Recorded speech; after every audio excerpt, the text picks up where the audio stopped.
Oh gosh, golly gee, huh? I sure wonder where on earth the procrastinating prodigy has been. It's been like 5 months since he made a real video, and even then that was like 4 months later than it should have been. Where is it gonna be? I decided that my decision to make a video 3 months too late was a big mistake, as the topic of discussion had already become irrelevant and thus no one cared, meaning that no one clicked on the video, and that's not good. So I decided to fix that problem by making a video 3 years too late.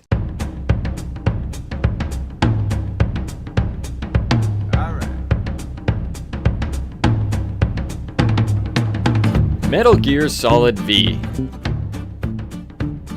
5.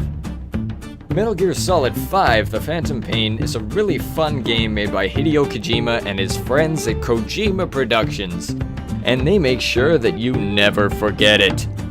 That's what I'm gonna do now. No more beating around the bush. I'm just gonna say what I think right away because I don't know how to properly pace my videos. Kojima, you doggone narcissist. His name is plastered everywhere in this gosh dang game. And yeah, I know, it's kind of a meme at this point how much he puts his name into his games, but my man, I had no idea how true that was until I actually played this game. The meme does not do it justice. Every mission starts and ends with a credit sequence. The first one is mostly about the in-game characters, but honestly, I find it kind of spoils the mission for you. You'll see guest starring Skullface, and you're like, oh wow, Skullface is gonna show up unexpected in this level. That would have been an alright surprise, but now it's not a surprise. Okay, at the end of every mission, you get a 2-for-1 special, because you get to see some more credits, and you get to see Hideo Kojima's name twice. And of course there are Easter eggs all throughout the game to remind you as well. There's even a whole mission in which you save Hideo Kojima, and Kaz even says to you in the briefing that the importance of this target cannot be understated, or something stupid like that, to really just drive home the point that Kojima is basically God in his own eyes. Boss, one of our staff has been captured by the enemy. He was on the staff at Mother Base 9 years back. Get our man out of there, boss. To say he's a critical VIP would be a massive understatement. I can understand that the production that Kojima had to deal with when making this game was hell, and that Konami kicked him out and didn't let him receive awards and all, and were really just real jerks to him. And I can see how having his name show up in the game more than the actual Konami logo is kind of sticking it to him, but I think this may be overkill.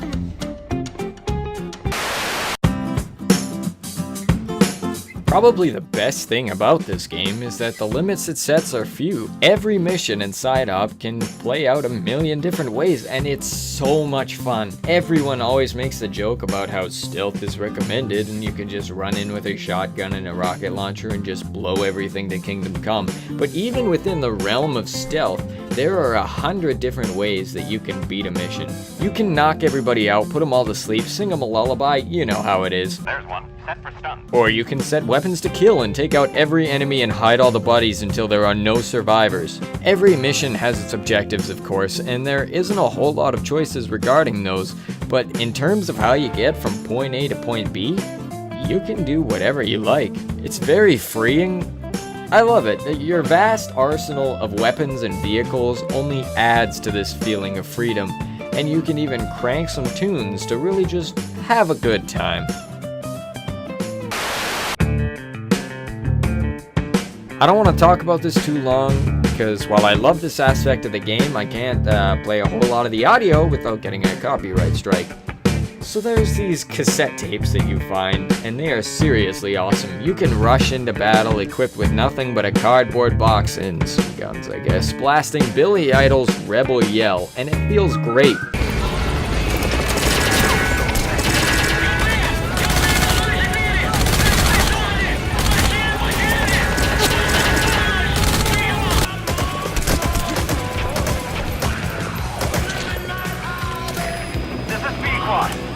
I think my favorite part about these though is that you can pick a song that your helicopter plays when it comes in to pick you up for support.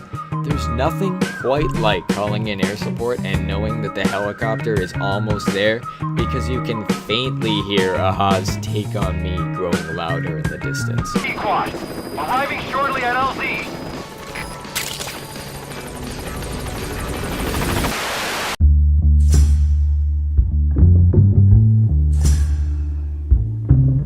Whoa. Where am I? It's me, Marshall from 3 weeks ago. What? So you're me? Yes, from 3 weeks ago. Try to keep up. Where am I? What am I doing here? Look, do you remember 3 weeks ago when we started writing this video? Yeah. Yeah, okay. And do you remember how we worked on it for a day and then got distracted for 3 weeks and played Fallout 4, bringing us to the present day? Yeah. Right, okay, so now you have to finish the video. But I'm not motivated. Look, do you honestly think that anyone thinks that you put even the slightest bit of effort into any of your videos? Because we all know that you're just making it up as you go. So just pick up where you left off, you'll be fine. What if I don't want to? I'm afraid that you don't have an option, because I'm not letting you leave here until you finish this video. I'm from 3 weeks ago. This is a you problem, okay? All right. Fine. Why are we still here? Just to suffer.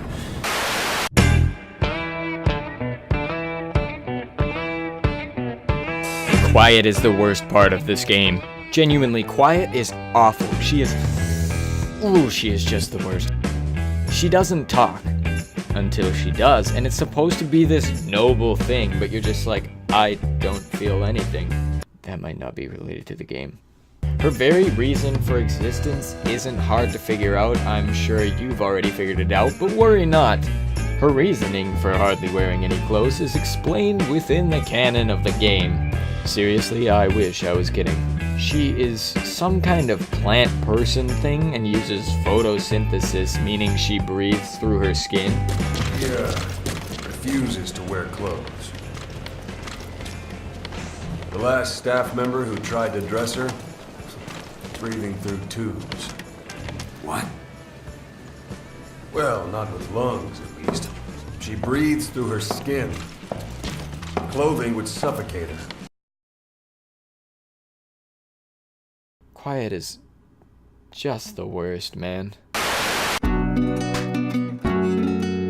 The story is alright. It's nothing to sneeze at, but I mean, I wasn't exactly on the edge of my seat. Some parts are done well, and, well, others. It's no secret that the story to Metal Gear has always been somewhat complicated, and, while beloved by many, a little bit over the top. Kojima loves movies, and that's very evident in his games. He has some extremely cinematic cutscenes and set pieces that are just really stunning. However, the actual story itself is a little all over the place. You've got this boy, and also this boy, who are probably brothers, I guess, and then there's this skull-faced fella, and these people who are female, apparently, which becomes more and more evident as the plot thickens. Remind you of anyone else? Really, for me though, the large issue with the story is that Kojima sometimes sacrifices gameplay in order to tell the story. The opening, for example, is like 45 minutes of you sitting in a hospital bed, only able to turn your head, and then you crawl through a hospital, until finally you can walk. There's even one moment where he teases you, and you get to stand up for a couple seconds and you walk, and then you fall back down again and you start crawling again. But when you finally get to walk, you gotta continue to sneak around and hide for a while, and then finally, at last, you get a gun. While the story that Kojima is telling here is kinda cool, I was bored out of my mind. Holding the left stick forward with one hand, browsing Facebook with the other, and occasionally glancing upward to see if I needed to change directions. Actually, that clip is even more accurate in this video than it was in my fast travel video. Please go watch if you haven't. Because you can't even explore where you're crawling. You are on a set path and cannot divert from it. So I literally was just holding down the left stick for 15 minutes. I'd rather play a fun game with a garbage story than a game that's lacking in gameplay because it spends too much time on the story. But that's just the thing though. The gameplay is incredible. Almost every aspect is a blast. I love it all. But when I have to put that on pause to play through some only mildly interesting story, that kinda takes away from my experience.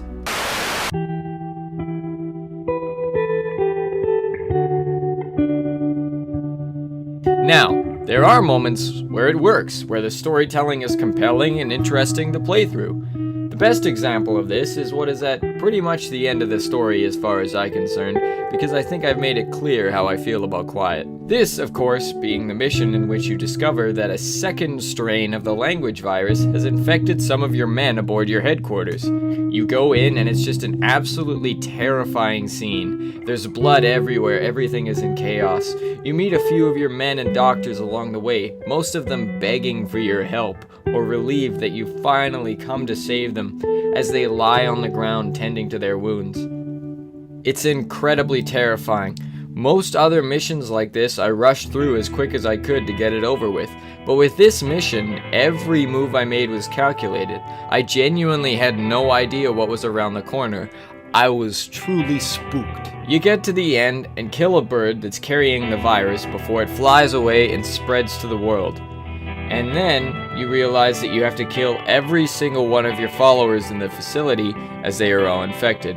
With some of them, it's not so bad. A handful of them rush you right after you kill the bird. These ones were infected for a while longer, and they've completely lost it. The rescue team, however, the soldiers that were all injured and pleading with you to help them, the soldiers that let out a cry of relief upon seeing their honorable general, Big Boss, here to save the day, they're still themselves. They're fully aware of everything that's happening, and the last thing that they see is the one man that they respected most, the one man who they gave up everything to follow through hell and back. Execute them and their comrades one by one as he makes his way through the facility. This mission is incredibly emotional, and it only gets worse as it goes. Your men are all begging for mercy, but you know that there's no way to save them, and that letting them live is not only worse for them, but is also creating unnecessary danger for yourself and the rest of your men. It even goes as far as to take away heroism points for killing a follower every single time. But, as I said, it only gets worse as you go on. Kojima really just tugs at your heartstrings here. He knows how to create the crescendo of emotion, just when you think that you can get used to the pleas of your men. Frickin' Huey.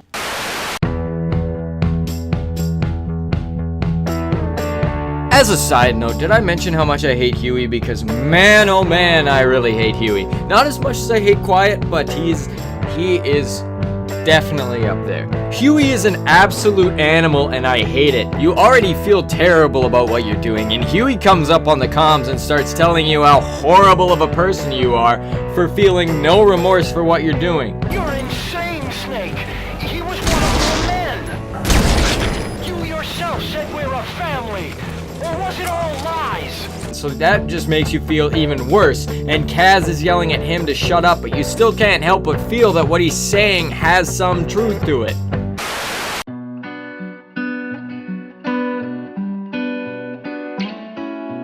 But then, oh man, just when you think it can't get any worse, they absolutely destroy you, man. You unlock the door to the last room.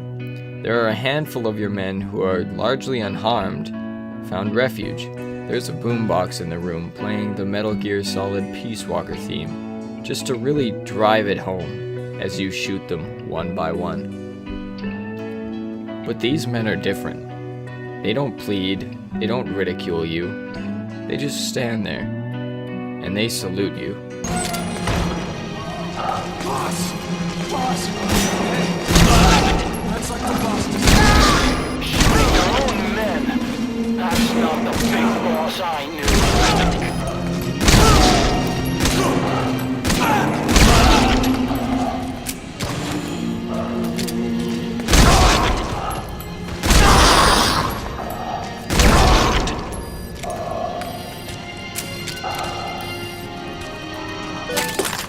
if the rest of the game's storytelling was done this well, oh man, that would be awesome. Honestly, I don't even know what else to say about this part of the game. It's just amazing. I played it months ago and I'm still losing it over this part.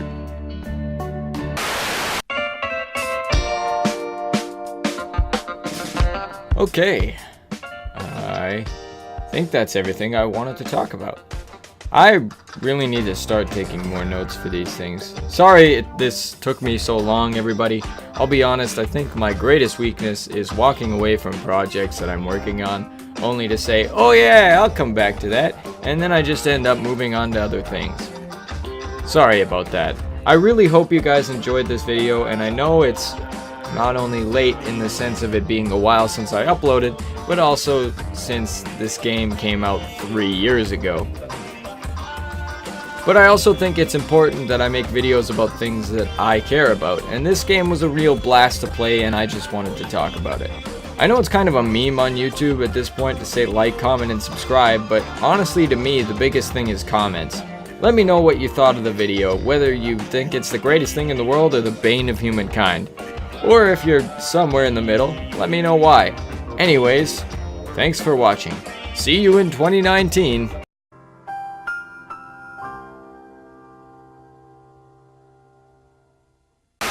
Between 6 months and a year ago.